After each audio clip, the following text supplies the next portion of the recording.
তারপর বন্ধুরা এখানে নুন, হলুদ, লঙ্কা, চিনি, আদা, গাজর আর দারচিনি, এলাচি সবই আছে। আর এখানে একটা তেজপাতাও দিয়ে দিছি। এগুলো আমি সবগুলো এখানে দিয়ে দিই, সব একসাথে দিয়ে দিছি বন্ধুরা।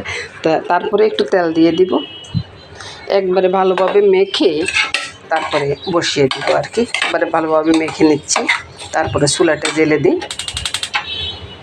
এবার সব কিছু নেড়ে ছেড়ে একটু ভেজে নিচ্ছি আর কি। চুলাটা তো জ্বেলে দিলাম বন্ধুরা, নেড়ে ছেড়ে একটু ভেজে নিয়ে তারপর আমি এখানে গরম জল, বলক আসা জলটা ছেড়ে দিচ্ছি।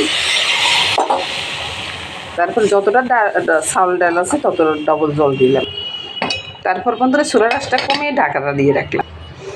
এবার বন্ধুরা খিচুড়িটা হয়ে গেছে। এবার আমি বলবো যে শুভ সকাল বন্ধুরা, সবাই ভালো থাকুন, সুস্থ থাকুন, সুন্দর থাকুন বন্ধুরা। সকালটা সুন্দর হোক সবার। নমস্কার।